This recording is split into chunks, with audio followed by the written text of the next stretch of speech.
Lecture du livre du prophète Daniel. Je fis au Seigneur mon Dieu cette prière et cette confession.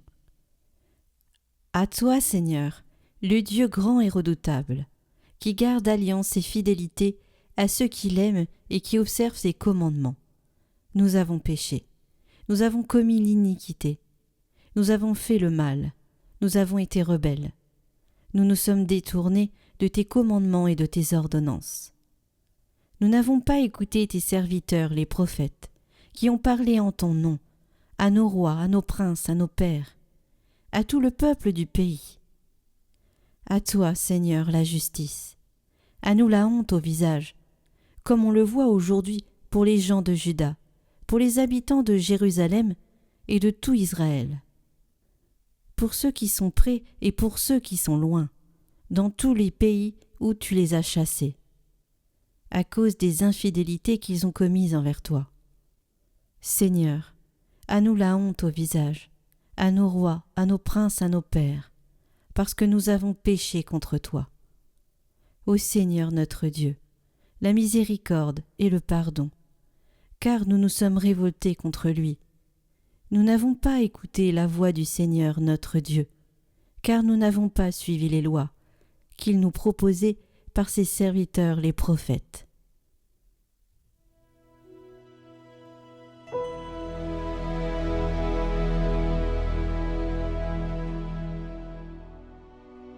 Seigneur, ne nous traite pas selon nos péchés. Combien de temps, Seigneur, durera ta colère ? Ne retiens pas contre nous les péchés de nos ancêtres. Que nous vienne bientôt ta tendresse, car nous sommes à bout de force. Aide-nous, Dieu notre Sauveur, pour la gloire de ton nom. Délivre-nous, efface nos fautes, pour la cause de ton nom. Que monte en ta présence la plainte du captif. Ton bras est fort, épargne ceux qui doivent mourir. Et nous, ton peuple, le troupeau que tu conduis, sans fin nous pourrons te rendre grâce.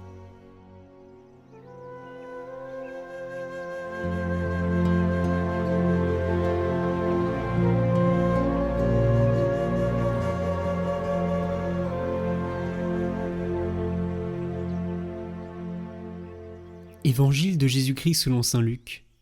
En ce temps-là, Jésus disait à ses disciples : « Soyez miséricordieux comme votre Père est miséricordieux. Ne jugez pas, et vous ne serez pas jugés. Ne condamnez pas, et vous ne serez pas condamnés. Pardonnez, et vous serez pardonnés. Donnez, et l'on vous donnera. C'est une mesure bien pleine, tassée, secouée, débordante, qui sera versée dans le pan de votre vêtement. Car la mesure dont vous vous servez pour les autres servira de mesure aussi pour vous. »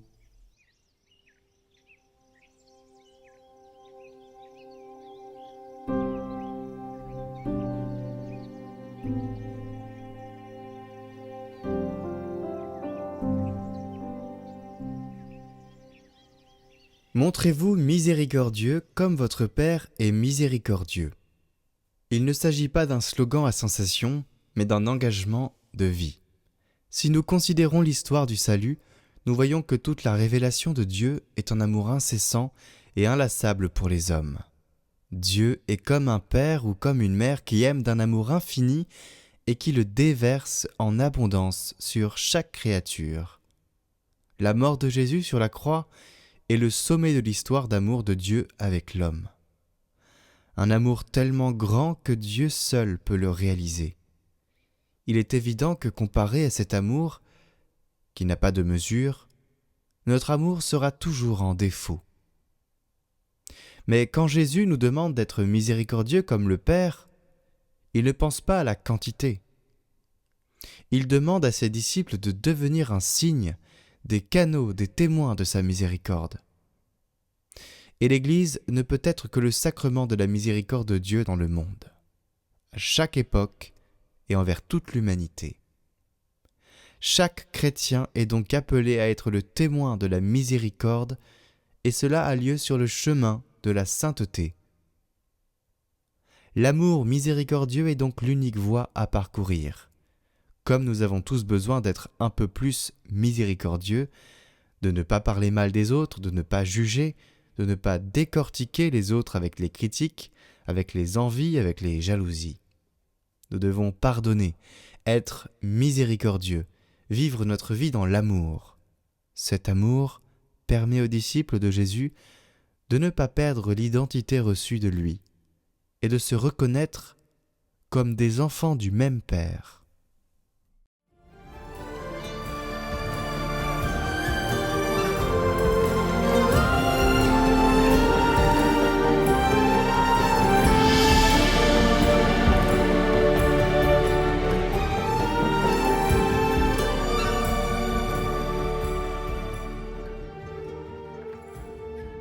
J'ai l'impression en ce moment qu'on n'arrête pas de nous parler de questions qui fâchent. On est tout le temps confronté à des questions difficiles et des réponses impossibles. Impossibles parce qu'on n'est pas assez formé, impossibles parce qu'on a peur de donner des réponses et d'être condamné, mis de côté, incompris. Et voilà, on essaye donc de trouver des réponses difficiles à des questions parfois incompréhensibles.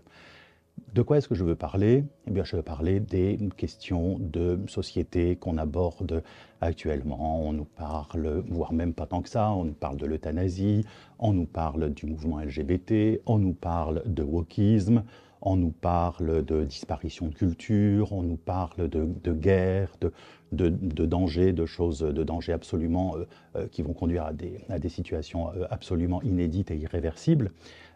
Je pense qu'il est bon, et beaucoup de chrétiens sur les réseaux essaient d'aborder ces questions et d'aborder les réponses qu'on peut essayer d'y apporter. Avec une petite série de vidéos, les frères dominicains de la province de Toulouse, nous voulons partager aussi notre analyse des questions.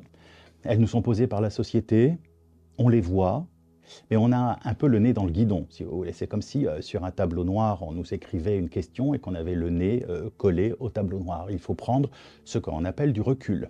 Mais quand on voit la complexité des questions, on se recule tellement du tableau noir qu'on finit par ne plus voir la question.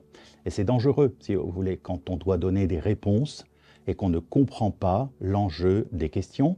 Si on se contente simplement d'une impression sur la question, on risque très facilement de donner une réponse qui ne sera qu'une impression.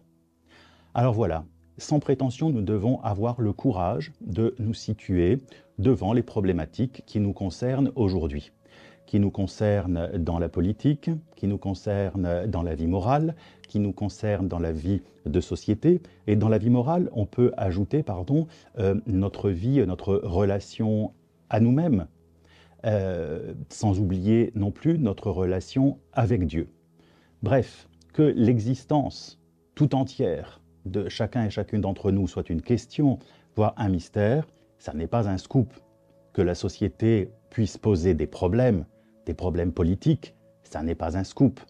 Que la vie de relation avec le Seigneur, la prière, soit une question difficile, ça n'est pas un scoop, et il en est, pour beaucoup de nos questions, il en est vraiment de même.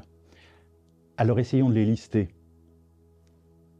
Il y a d'abord la question du wokisme, une culture, semble-t-il récente, qui aurait comme objectif de réveiller les citoyens, de réveiller les personnes à une compréhension nouvelle du monde et qui, pour se manifester, pour que cette nouveauté soit manifestée, il faudrait oublier tout ce qui précède, faire table rase. Voilà un peu le cliché que nous avons sur le wokisme.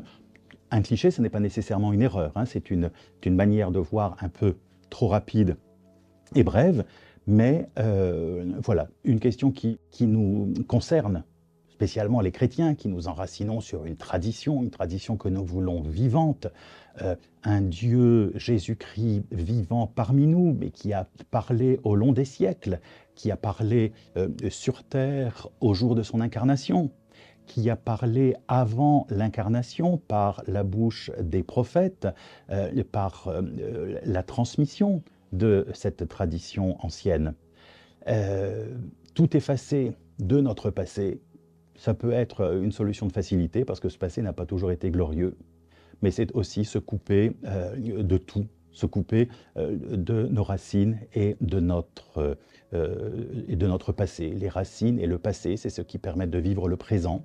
Les racines, ce sont, c'est cette réalité qui nous permet de vivre, de sentir la sève en nous et de porter les fruits que nous attendons et que le monde aussi peut attendre de nous. D'ailleurs, on peut nous-mêmes être tentés par un wokisme qui consisterait à oublier les questions difficiles de l'histoire de l'Église, les erreurs qui ont été faites, les fautes, les crimes parfois que certains de nos frères ont pu poser, voire même nous aussi, nos propres péchés. C'est toujours facile, si vous voulez, d'oublier, d'être wokiste de nos propres péchés, eh bien, en désignant le passé des autres. Vous savez, je suis plus gentil qu'on ne le pense parce que les autres sont plus méchants qu'on le pense. Alors on efface. On efface et voilà, en espérant comme ça se refaire une histoire à nouveau frais. Bon, la chose n'est pas aussi évidente que ça, vous comprenez bien. Tout effacer pour reconstruire, on peut y réfléchir. Reconstruire quoi? Tout effacer, c'est difficile. S'agit-il de démolir? S'agit-il de haïr? Voilà, les chrétiens ont une conception vraiment totalement différente de l'histoire, de l'avenir, du réveil. C'est sûr que nous devons réveiller nos consciences, les rendre toujours plus vigilantes à l'avènement du Seigneur, les rendre toujours plus vigilantes lorsqu'il s'agit de comprendre notre prochain et de l'aimer, toujours plus vigilantes lorsqu'il s'agit d'entrer dans la connaissance de l'Écriture. C'est vrai que nous devons nous réveiller, mais nous n'avons pas à nous réveiller simplement parce que nous étions dans un cauchemar.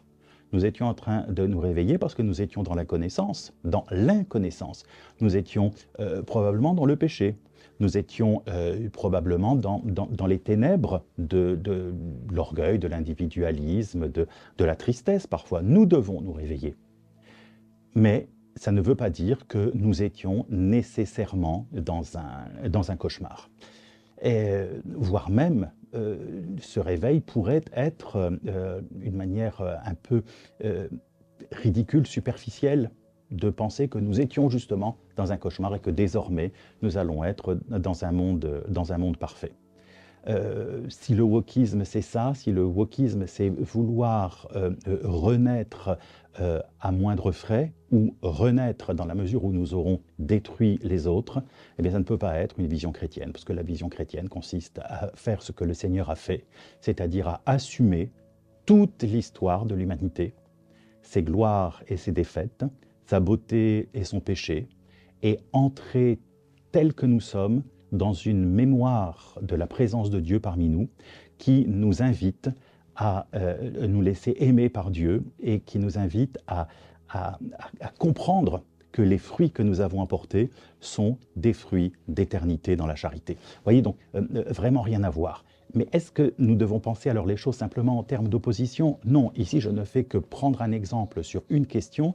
Il nous faut bien la cerner, pas nécessairement avec l'envie a priori de la démolir. C'est vrai que nous avons l'impression que certaines personnes veulent démolir la pensée chrétienne, la tradition chrétienne. Vous savez, c'est les fameuses histoires. On veut enlever les croix au bord des chemins, on veut enlever, on veut interdire tel ou tel type d'enseignement. Sur Internet, par exemple, vous savez, parfois lorsque nous sommes, je ne sais pas comment on dit là, que lorsque nous sommes cachés, pardonnez-moi si je n'ai pas les termes qu'il faut, voilà, mais vous voyez, on publie un truc sur Internet et puis on a l'impression que ça n'est pas vu du tout. Pourquoi? Parce qu'on a parlé, encore une fois, de questions qui fâchent. Du wokisme, du respect de la vie. On a parlé du mouvement LGBT et des limites qui peuvent apparaître et qu'il est interdit, semble-t-il, de poser ou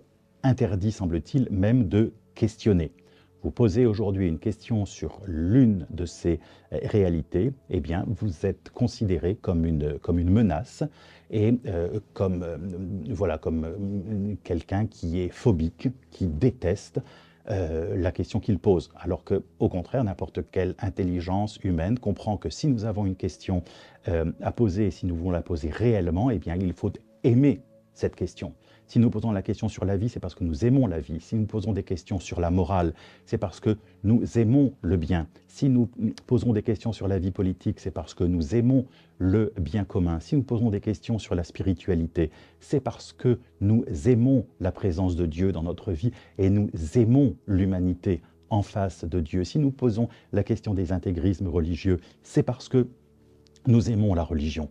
Donc, nous mettre a priori dans une situation conflictuelle, c'est tentant, ça peut être facile, c'est tentant pour ceux que j'appellerais entre guillemets les ennemis, c'est tentant pour nous aussi parce que, considérant que nous avons des ennemis, nous pensons que nous réfléchissons dans la mesure où nous nous opposons, dans la mesure où nous sommes ennemis.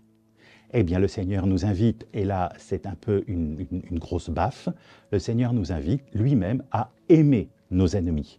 Il ne dit pas que nos ennemis ne sont pas nos ennemis. Il nous demande d'aimer nos ennemis. Et c'est dans la mesure où il y aura cette charité devant les questions qui nous troublent au présent que nous serons en mesure de les aborder. On ne peut pas connaître quelque chose correctement si on n'aime pas cette chose que l'on essaie de connaître.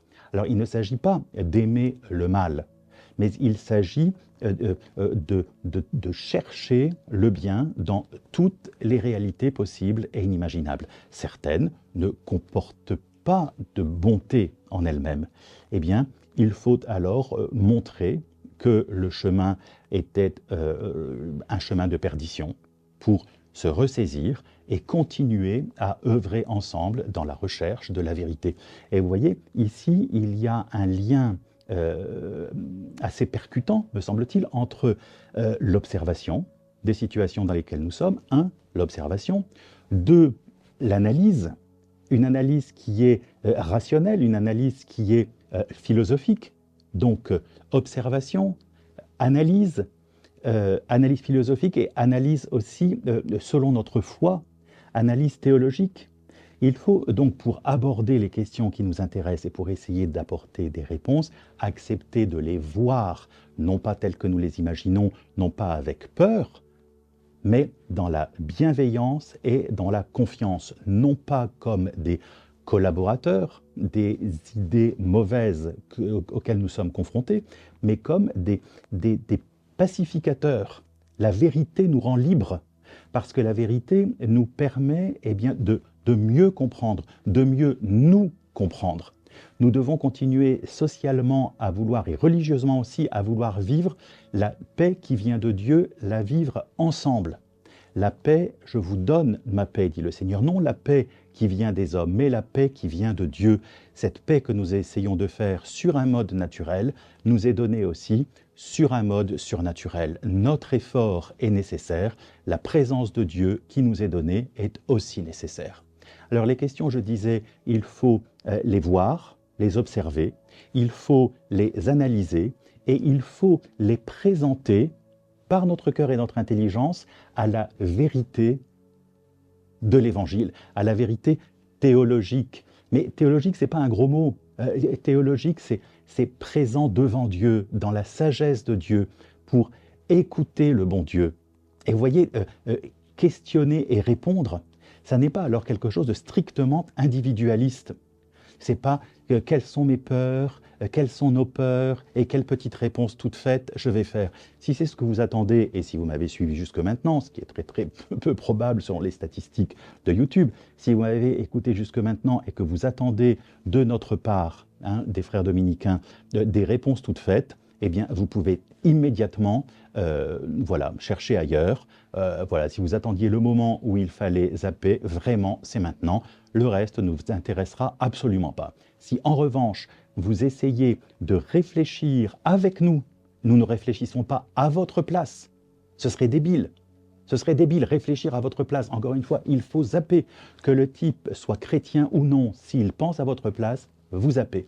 C'est vous qui devez penser, y compris les choses du magistère. Lorsque le magistère nous enseigne, ça n'est pas un prêt à penser. mais c'est une pensée qui nous est proposée afin que nous puissions penser avec elle librement. Ça n'est pas de l'individualisme. Ça n'est pas de l'individualisme, c'est une réflexion communautaire. Le Seigneur donne sa vérité à ses disciples, à tous ses disciples, c'est-à-dire à l'Église. Et voilà ce que nous devons essayer d'approfondir. Je disais, et je me suis un peu égaré, que la théologie, ça n'est pas un gros mot, c'est penser dans la sagesse de Dieu. La théologie, en fait, j'exagère un tout petit peu, mais la théologie mène à la charité. La théologie, c'est la charité. Vous savez, on dit que philosophie, ça veut dire amour de la vérité. Eh bien, je peux vous dire sans exagérer que théologie, ça veut dire amour de Dieu, amour infini de la vérité. Ça n'est pas étymologique, mais si la philosophie est l'amour de la vérité, eh bien la théologie est l'adoration de la vérité. Alors ça ne concerne personne? Eh bien si, ça concerne tout le monde, car la vérité est une question qui concerne absolument tout le monde. Serons-nous reçus? Certainement pas, ils ont crucifié Jésus-Christ. Serons-nous reçus? Certainement pas, parce que la vérité n'est plus à la mode, voire même son existence est contestée. Serons-nous reçus? Certainement que oui, dans la mesure où nous aurons à faire face à des personnes qui ne sont pas nécessairement des ennemis, comme je le disais tout à l'heure. Ce n'est pas parce qu'une personne pense quelque chose qui ne correspond pas à ce que nous pensons qu'elle doit être considérée comme un danger. C'est plutôt un défi, c'est plutôt un appel. Quelqu'un, et je n'utilise pas les mots tabous pour essayer de ne pas être trop vite bloqué, si quelqu'un ne veut pas défendre la vie et la vie totale, ça ne veut pas dire que ce soit une personne haineuse. Vous pouvez avoir des personnes qui pensent tout très bien et qui sont des personnes haineuses. Vous pouvez avoir des personnes qui se trompent parce qu'on les a rendues maboules avec des idées complètement farfelues, pire que farfelues, parce que j'ose pas dire trop de gros mots, mais pire que farfelues, et qui en fait sont des personnes qui veulent le bien. Vous comprenez? J'ai déjà rencontré, et vous certainement aussi, des personnes qui agissent très mal en pensant faire absolument le bien. Hein, c'est ce que dans la tradition morale de l'Église, on appelle l'ignorance invincible. Ces personnes ignorantes, elles ne savent pas le mal qu'elles professent, le mal qu'elles veulent faire. Eh bien, cela peut attester que malgré des actions négatives, eh bien, le cœur peut être appelé à la vérité. D'ailleurs, il l'est. En revanche, à travers des actions éclatantes et très bonnes, si l'orgueil s'y mêle, eh bien, on peut tout de suite imaginer que malgré les actions bonnes, eh bien, une personne peut s'éloigner de la bonté et de la vérité. Alors voilà, un petit parcours que nous vous proposons. J'espère même que ce ne sera pas un petit parcours, un parcours plutôt long. On est heureux d'être accueillis sur cette chaîne. Et voilà, bonne écoute à chacun d'entre vous. Je vous répète, les dominicains et les dominicains de la province de Toulouse sont heureux d'intervenir sur cette chaîne et de réfléchir avec vous. Et je souhaite vraiment que ce soit une occasion de redécouvrir avec bienveillance des questions difficiles et douloureuses afin de pouvoir, avec intelligence, faire ce que nous avons à faire. La seule chose que nous ayons à faire, c'est à annoncer la vérité qui nous rend libres. La vérité, c'est Jésus-Christ et Jésus-Christ seul. Bonne écoute à chacun d'entre vous et voilà, n'hésitez pas, envoyez des commentaires, dites des gentillesses, dites des méchancetés. Surtout, si vous avez quelque chose de plus intéressant à faire, eh bien ne dites pas de gentillesses, dites des méchancetés si vous voulez, mais surtout posez des questions auxquelles nous prendrons le temps de répondre. Bonne écoute. Les frères dominicains qui nous parlent cette semaine sont membres des couvents de Bordeaux, Toulouse et Marseille, 3 couvents de la province dominicaine de Toulouse. Ils proposent tout au long de l'année des formations de toutes sortes. Vous pouvez vous abonner à la chaîne YouTube de la province de Toulouse, sur laquelle vous trouverez des enseignements réguliers, ainsi que la prière des vêpres chaque jour. Pour les étudiants, le groupe Mission vous propose, à Bordeaux et Marseille, des conférences adaptées aux étudiants et jeunes professionnels. Vous trouverez les liens en description. Depuis plus de 800 ans, les dominicains œuvrent à évangéliser dans le monde entier le nom de Jésus par la parole et par l'exemple. Leur vie est centrée sur la prière liturgique, la vie commune, l'étude, au service de l'annonce de l'Évangile. Le responsable des vocations vous propose de recevoir les propositions de découverte de la vie dominicaine par l'inscription à une newsletter qui est aussi en lien.